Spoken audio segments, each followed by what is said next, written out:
का इलाका है नया गांव। वहां से भूमिहार बाहुल्य क्षेत्र जो शुरू हो जाता है वो भागलपुर के लगभग मकनपुर और सैदपुर तक चलता है, जो गंगा और कोसी के किनारे के बीच माना जाता है। यहाँ 2 विधानसभा की सीट है, परबत्ता और बिहपुर, जो कि इस जाति के समुदाय के काफी ज्यादा वर्चस्व की संख्या के साथ जो है मतदाताओं की भी संख्या है। लेकिन क्या डॉक्टर संजीव के साथ उनके कोर वोटर, उनके जाति के लोग रहेंगे? मैंने कुछ लोगों से वहां पर बात किया, समझने की कोशिश की, तो उनमें से अधिकतर जो भूमिहार समुदाय के वोटर हैं उन्होंने कहा कि डॉक्टर संजीव जिधर रहेंगे, क्योंकि जातीय अस्मिता और स्वाभिमान की बात है, उधर ही हम लोग रहेंगे। जिस तरह से परीक्षा के नोटिफिकेशन का फॉर्म आता है तो विद्यार्थियों में एक हड़कंप मच जाता है, घंटी टनाटन बजने लगता है। ठीक उसी तरह से जैसे ही चुनाव आयोग ने चुनाव की घंटी बजाया है, यानी कि बिहार में आचार संहिता जो है लागू किया है और नोटिफिकेशन निकाला है, उसके बाद से ही नेताओं के साथ राजनीतिक दलों के दिमाग और दिल की जो घंटी है वो बजने लगी है और धड़कन काफी तेज हो गई है। इसी क्रम में परबत्ता में एक बहुत बड़ा राजनीतिक उलटफेर हो गया, क्योंकि वहां के जो विधायक थे डॉक्टर संजीव, उन्होंने जदयू का दामन छोड़कर आरजेडी के साथ जो है जाने का फैसला किया। फिर क्या था, 20-25 साल के परबत्ता के राजनीतिक इतिहास में बहुत बड़ा उलटफेर हो गया। लेकिन सियासी समीकरण और सियासी मायने इसके क्या हैं, इसको तो हम समझेंगे ही, और इसके बाद ये भी हम समझने की कोशिश करेंगे कि डॉक्टर संजीव जब परबत्ता में अचानक से आरजेडी का उन्होंने दामन थाम लिया तो वहां की समीकरण और राजनीतिक पृष्ठभूमि का क्या असर पड़ सकता है। हालांकि डॉक्टर संजीव ने वहां पर काम काफी किया है, विकासवादी नेताओं की तरह उनका एक छवि अच्छा है परबत्ता में। लेकिन सबसे बड़ी समस्या उनके लिए अपने कोर जाति के वोट को साध कर रखना होगा, जो उनके लिए बहुत आसान नहीं होगा। अगर विश्लेषण करके समझा जाए तो डॉक्टर संजीव ने अंतिम लम्हों के बाद जो है राजद का दामन जो है थामा।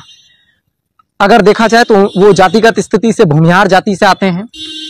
इसको समझने के लिए हम ऐसे समझते हैं कि परबत्ता जो है वो आप जो परबत्ता का इलाका है नया गांव, वहां से भूमिहार बाहुल्य क्षेत्र जो शुरू हो जाता है वो भागलपुर के लगभग मकनपुर और सैदपुर तक चलता है, जो गंगा और कोसी के किनारे के बीच माना जाता है। यहाँ 2 विधानसभा की सीट है, परबत्ता और बिहपुर, जो कि इस जाति के समुदाय के काफी ज्यादा वर्चस्व की संख्या के साथ जो है मतदाताओं की भी संख्या है। लेकिन सबसे गौर करने वाली बात यह है कि वहां से जो कैंडिडेट डॉक्टर संजीव हैं वो तो उस जाति से हैं, लेकिन उस जाति का अधिकतर जो मतदाता है वो भाजपा का कोर वोटर है। पिछले 20 सालों में वहां पर जो लगातार जो है चुनाव डॉक्टर संजीव के परिवार के लोग और वो जीते हुए हैं। इसको थोड़ा सा पीछे अगर समझने की कोशिश करें तो ऐसे समझा जा सकता है कि उनके पिता आरएन सिंह जो है वो जदयू के लगातार आप कह सकते हैं कि 5 बार वहां से उन्होंने चुनाव जीता और 2 बार बिहार सरकार में वो मंत्री भी रह चुके हैं। वो मंत्री तो वहां से रहे ही हैं, राजनीतिक जो है रूप से वो काफी अच्छी पकड़ रखते हैं। डॉक्टर संजीव का जो परिवार है वहां पर परबत्ता विधानसभा में उनकी पकड़ ठीक उसी तरह से है जैसे कि राघोपुर और हसनपुर में तेजस्वी यादव और तेज प्रताप यादव की है। लेकिन समझने वाली बात है कि क्या बीजेपी का जो वोटर है, जो भूमिहार समुदाय की बात हम कर रहे हैं, वो डॉक्टर संजीव के साथ जाएंगे? क्योंकि अक्सर ये राजनीतिक रूप से देखा जाता है कि जो भूमिहार समाज का वोटर है वो आरजेडी के साथ जाने में सहज महसूस नहीं करता है। अब इसका कारण जो भी हो, चाहे वो अलग अलग तरह की जो राजनीतिक बात है, उसको समझने के बाद ऐसा कहा जाता है। डॉक्टर संजीव ने ये जो बड़ा राजनीतिक दांव खेला उसमें उनको फायदा भी है और नुकसान भी है। नुकसान कम दिखता है, फायदा अधिक दिखता है। फायदा ये कि उनको मरैया और जो परबत्ता के ठीक उधर के जो क्षेत्र का जो मुस्लिम और यादवों का जो एक समर्थन है वो जो है डॉक्टर संजीव को हाथों हाथ मिल जाएगा। लेकिन क्या डॉक्टर संजीव के साथ उनके कोर वोटर, उनके जाति के लोग रहेंगे? मैंने कुछ लोगों से वहां पर बात किया, समझने की कोशिश की, तो उनमें से अधिकतर जो भूमिहार समुदाय के वोटर हैं उन्होंने कहा कि डॉक्टर संजीव जिधर रहेंगे, क्योंकि जातीय अस्मिता और स्वाभिमान की बात है, उधर ही हम लोग रहेंगे। लेकिन सबसे बड़ी चुनौती जो हो गई डॉक्टर संजीव को, वो कुशवाहा समाज जो कि अच्छी खासी संख्या में वहां पर है, उसको भी अपने में कुछ जो है मिलाकर रखना पड़ेगा। क्योंकि अगर बीजेपी को वहां से जो है टिकट मिलता है किसी उम्मीदवार को, तो कुशवाहा समाज की अच्छी खासी तादाद है। वैश्य समुदाय ठीक ठाक है, कोयरी कुर्मी जो कुर्मी और धानुक की संख्या है ठीक ठाक है, हाथों में गिना जा सकता है। लेकिन भूमिहार, कुशवाहा, यादव और मुस्लिम ये जो वोटर हैं ये तय करेंगे कि परबत्ता में कौन से जो है उम्मीदवार जो है जीत सकते हैं। पिछले बार डॉक्टर संजीव के लिए सीट निकालना काफी मुश्किल हुआ था और 1000 के कम मतों से वो जीत पाए थे, लेकिन इस बार उन्होंने जो है जिस तरह से राजनीतिक दांव खेला है उससे तो यही कयास लगाए जा रहे हैं कि वो इस तरह से चीजों को मैनेज कर रहे हैं कि अगर लगभग 1/3 यानी कि आप ये मान लें कि 70-75% भूमियारों के वोट को भी ले आए और इधर MOI समीकरण से अपने वोटरों को जो है एकजुट कर लें, तो परबत्ता में उनके लिए सीट निकालना बहुत आसान है।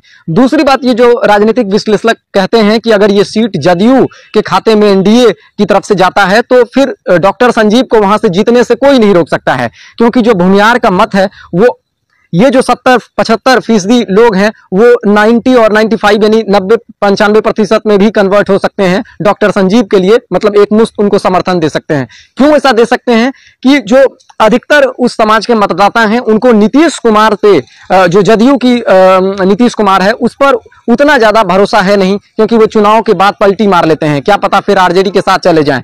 लेकिन भाजपा से वो जुड़ाव महसूस करते हैं और एक परसेप्शन बना हुआ है बिहार में कि जो सवर्ण समाज में और उसमें भी खासकर जो भूमियार समाज का वोटर है वो भाजपा के लिए बहुत ही दिलोजान से खड़ा रहता है। तो ऐसी स्थिति में अगर डॉक्टर संजीव के खिलाफ कोई भाजपा का कैंडिडेट खड़ा होता है, चुनाव लड़ता है, तो उनके लिए थोड़ा सा मुश्किल जरूर होगा। लेकिन डॉक्टर संजीव राजनीति के इतने आप कह सकते हैं कि नौसिखिए खिलाड़ी नहीं हैं। उन्होंने चीजों को बहुत अच्छे से टटोला, समझा, बूझा और उसके बाद जो है RJD में जाने का फैसला किया। अब भूमिहार वोटरों में बिखराव ना आए, इससे पहले ही उन्होंने सबसे बड़ा राजनीतिक दांव खेला था और पटना में ब्रह्मसी समाज का एक बहुत बड़ा सम्मेलन कराया था, जहां से कि उस सम्मेलन में पूरे बिहार के भूमिहार समाज के लोग आए थे। सोशल मीडिया पर डॉक्टर संजीव की जिस तरह से भूमिहार समाज के लोग समर्थन कर रहे हैं, उससे ऐसा लगता है कि वहां अधिक से अधिक वोट वो पा सकते हैं। बहरहाल ये तो चुनाव है, जब तक कि मतगणना हो ना जाए और जब तक कि प्रत्याशी जीत ना जाए तब तक ये सिर्फ कयास ही लगाया जा सकता है कि वहां चुनाव में क्या हो सकता है। लेकिन अगर कुल मिलाकर देखा जाए, जिस तरह से वहां वो ITI कॉलेज बनवाए हैं, उन्होंने हॉस्पिटल खोला है, सड़कों का विकास किया है, काफी सारी जो लोक कल्याणकारी योजनाएं हैं उन्होंने दिया है परबत्ता में, ये हकीकत है, वहां के लोग भी बताते हैं। तो उससे तो ये लगता है कि डॉक्टर संजीव के साथ जो है वो मतदाताओं का एक समर्थन है। लेकिन ये भी गौर करने वाली बात है कि वहां पर बहुत लोग जो है ये आरोप लगाते हैं कि डॉक्टर संजीव जो है वो एक जातिवादी मानसिकता के नेता हैं, या कई लोग कहते हैं कि उनके विरोधी जैसे ही कोई वो विरोध करते हैं तो वो उनके खिलाफ मुकदमा चला देते हैं या फिर प्रशासन को मैनेज करके उनको परेशान करते हैं।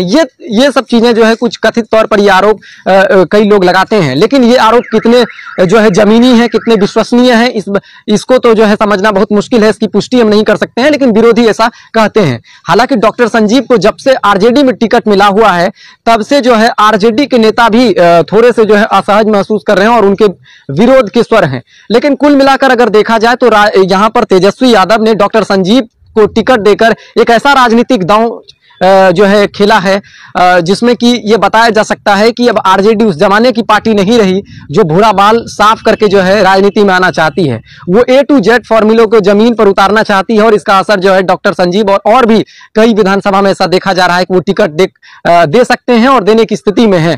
तो बहरहाल ये तो राजनीति है, संभावनाओं का खेल है, कोई किसी के साथ हो या ना हो, कब बदल जाए ये कहना मुश्किल है, और जो एक दूसरे का विरोधी है उसके साथ आ सकता है। तो महज ये देखना है, अब चुनाव की तारीख और जो है मतगणना की तिथि घोषित हो चुकी है, बिगुल बज चुका है, क्या होगा और जैसा कुछ होगा हम दूसरे विधानसभा की विश्लेषण के लिए उपस्थित होंगे। फिलहाल इस वीडियो में इतना ही। मैं हूं दर्शन सुधाकर।